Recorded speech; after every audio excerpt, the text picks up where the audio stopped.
Français, Françaises, ce qui vient de se produire il y a exactement 3 heures marque un tournant dramatique dans les relations franco-ukrainiennes.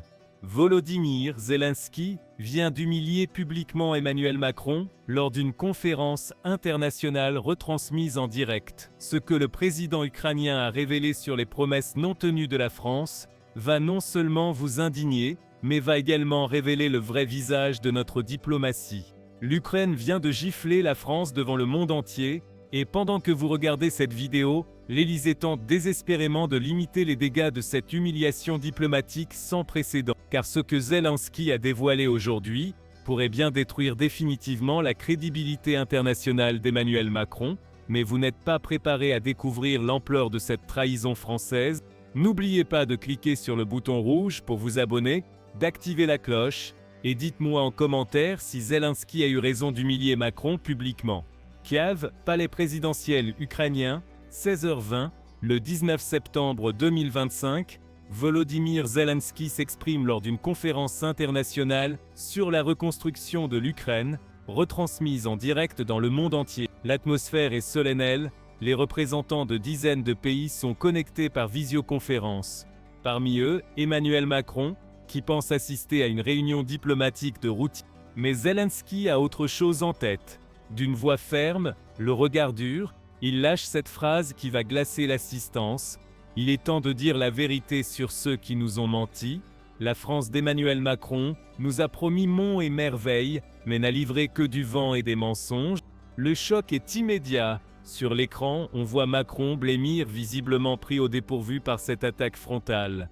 Les autres dirigeants européens baissent les yeux, gênés par cette confrontation publique, car Volodymyr Zelensky vient de faire ce qu'aucun chef d'État n'avait osé faire, humilier publiquement le président français devant la communauté internationale. Mais pourquoi cette colère de Zelensky? Qu'est-ce qui a poussé l'homme le plus respecté d'Europe à s'attaquer si violemment à celui qui se présente comme son soutien? La réponse réside dans une série de promesses françaises jamais tenues, de mensonges diplomatiques et de trahisons qui ont poussé l'Ukraine à bout. Zelensky sort alors un dossier épais et commence à énumérer, point par point, toutes les promesses que Macron a faites à l'Ukraine depuis février 2022, et qu'il n'a jamais honorées.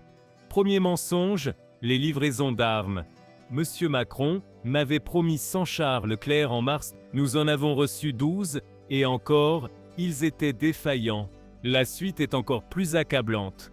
Zelensky révèle que la France avait promis 50 avions de chasse d'ici septembre 2000. Résultat, 0 avion livré. Les excuses de Paris, des problèmes techniques, des retards de production, des questions budgétaires. Autant de mensonges pour masquer le fait que la France ne veut pas vraiment aider l'Ukraine. Mais ce n'est que le début de cette démolition en règle. Le président ukrainien révèle ensuite les promesses financières non tenues. Emmanuel Macron s'était engagé publiquement à débloquer 10 milliards d'euros d'aide directe à l'Ukraine en deux. Seulement 2 milliards ont été versés, et encore sous forme de prêts qu'il faudra rembourser avec intérêt. Macron fait de la charité business sur le dos des Ukrainiens qui meurent, lâche Zelensky avec amertume. L'assistance est sidérée par cette révélation. Comment le président français peut-il faire du commerce avec un pays en guerre? Comment peut-il transformer l'aide humanitaire en opération financière? Cette révélation démontre le cynisme absolu de la diplomatie macronienne. Zelensky n'en reste pas là. Il dévoile les tractations secrètes que Macron a menées avec la Russie dans le dos de l'Ukraine. En juin 2024, Macron a envoyé des émissaires secrets à Moscou pour négocier un cessez-le-feu sans même nous consulter, révèle-t-il en brandissant ce qui semble être des documents diplomatiques. Cette révélation fait l'effet d'une bombe. Macron, qui se présente comme le soutien indéfectible de l'Ukraine, négocie en secret avec Poutine. Cette trahison diplomatique dépasse tout ce qu'on pouvait imaginer. Sur l'écran, le visage de Macron se décompose littéralement. Il sait qu'il vient d'être pris la main dans le sac. Pendant que nos soldats mouraient au front, Macron buvait le champagne avec les émissaires de Poutine, continue Zelensky d'une voix blanche de colère. Il préparait déjà le partage de l'Ukraine avec notre agresseur. Voilà la vérité sur le soi-disant ami français. L'effet de cette humiliation publique est dévastateur pour la France.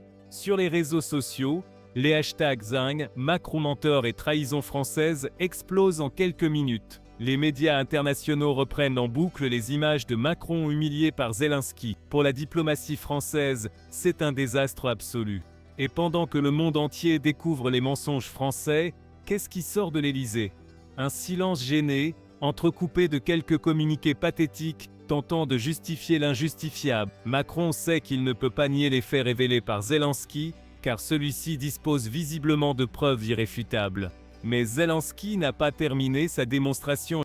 Le président ukrainien révèle alors le mensonge le plus grave de tout, les fausses informations que Macron a données à ses partenaires européens sur la situation militaire ukrainienne. Macron racontait à Berlin et à Washington que l'Ukraine était sur le point de s'effondrer, pour justifier sa politique de non-assistance, révèle Zelensky. Il mentait délibérément pour s'aborder notre cause. Cette révélation explique enfin pourquoi l'aide occidentale à l'Ukraine a souvent été si parcellaire et tardive. Macron, par ses mensonges, a convaincu nos alliés que l'Ukraine était perdue d'avance, décourageant ainsi tout soutien massif. Cette trahison a coûté des milliers de vies ukrainiennes. Macron n'est pas notre allié, c'est notre fossoyeur, lâche Zelensky dans une formule qui va faire le tour du monde. Il nous a poignardés dans le dos, tout en prétendant nous soutenir. C'est la pire des hypocrisies. L'impact de cette phrase sur l'opinion publique internationale est immédiat. Comment peut-on encore faire confiance à Emmanuel Macron après de telles révélations? Comment peut-il continuer à jouer un rôle dans la résolution du conflit ukrainien quand il est accusé de trahison par la victime elle-même? Les autres dirigeants européens présents lors de cette conférence semblent gênés par cette confrontation publique, mais aucun ne prend la défense de Macron. Ce silence en dit long sur l'isolement croissant du président français au sein de la communauté internationale. À Berlin, la chancellerie allemande convoque immédiatement une réunion d'urgence pour évaluer l'impact de ces révélations sur la stratégie européenne. À Washington, l'administration américaine fait savoir qu'elle prend très au sérieux les accusations portées par Zelensky contre la France. Cette affaire révèle également la stratégie de communication de Zelensky. En humiliant publiquement Macron, il envoie un message clair à tous les dirigeants occidentaux. Les promesses non tenues et les trahisons seront désormais dénoncées publiquement. Cette nouvelle diplomatie de la transparence pourrait bien changer les règles du jeu international. Car Zelensky ne fait rien au hasard. S'il choisit aujourd'hui d'humilier Macron, c'est qu'il a perdu toute confiance dans la diplomatie française. Cette rupture publique marque la fin de l'illusion d'un soutien français à l'Ukraine. Désormais, Kiev sait qu'elle ne peut compter que sur ses véritables alliés. Cette stratégie de Zelensky révèle aussi l'amateurisme diplomatique de Macron. Comment un dirigeant expérimenté peut-il accumuler autant d'erreurs et de mensonges?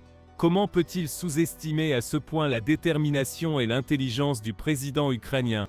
L'affaire Zelensky-Macron marque donc un tournant dans les relations internationales contemporaines. Elle montre que l'époque où les dirigeants occidentaux pouvaient mentir impunément à leurs alliés est révolue. Elle révèle aussi la nouvelle stature de Volodymyr Zelensky, devenu un acteur majeur de la diplomatie mondiale. Pour Emmanuel Macron, cette humiliation publique constitue probablement la crise diplomatique la plus grave de ses 2 mandats. Comment peut-il continuer à jouer un rôle sur la scène internationale quand sa parole est publiquement mise en doute par un allié? Comment peut-il prétendre défendre les valeurs démocratiques quand il est accusé de trahison? Les conséquences de cette affaire risquent d'être durables pour la diplomatie française. La confiance de nos alliés, déjà fragilisée par plusieurs erreurs diplomatiques, vient de subir un coup fatal. Comment reconstruire cette confiance quand on a été publiquement désavoué? Dans l'opinion publique française, cette humiliation de Macron par Zelensky divise. D'un côté, ceux qui estiment que le président ukrainien avait le droit de dire la vérité sur les mensonges français. De l'autre, ceux qui dénoncent cette attaque contre la France en temps de guerre. Cette division reflète la fracture profonde qui traverse la société française sur la question ukrainienne. Certains Français estiment que nous en faisons déjà trop pour l'Ukraine, d'autres pensent que nous ne faisons pas assez. Cette polarisation pourrait bien s'accentuer après les révélations de Zelensky. Les médias français tentent de minimiser l'impact de cette affaire, parlant de malentendus diplomatiques ou de pression de guerre. Mais ces tentatives de relativisation ne trompent personne. Les images de Macron humilié par Zelensky parlent d'elles-mêmes. Cette affaire pourrait également avoir des conséquences sur la politique intérieure française. Les oppositions de droite comme de gauche ne manqueront pas d'exploiter cette humiliation diplomatique pour attaquer Macron. Marine Le Pen et ses alliés y verront la preuve de l'incompétence présidentielle. Au niveau européen, cette crise franco-ukrainienne pourrait fragiliser l'unité occidentale face à la Russie. Si l'Ukraine perd confiance dans l'un de ses principaux soutiens européens, comment maintenir une stratégie commune efficace? Cette division pourrait faire le jeu de Vladimir Poutine, car c'est peut-être là le véritable enjeu de cette affaire. Au-delà de l'humiliation personnelle de Macron, c'est la cohésion occidentale qui est menacée. Cette fracture entre la France et l'Ukraine pourrait bien être exploitée par la Russie pour diviser ses adversaires. Zelensky en est-il conscient? A-t-il mesuré les conséquences de son geste? Ou bien estime-t-il que la vérité doit être dite, quelles qu'en soient les conséquences? Cette question restera probablement sans réponse, mais elle révèle la complexité des relations internationales en temps de guerre. Une chose est certaine, cette journée du 19 septembre 2025 restera dans l'histoire comme celle où l'Ukraine a publiquement rompu avec la France de Macron. Une rupture qui pourrait bien redéfinir l'équilibre géopolitique européen pour les années à venir. Et si vous voulez voir une autre vidéo, vous pouvez cliquer juste ici.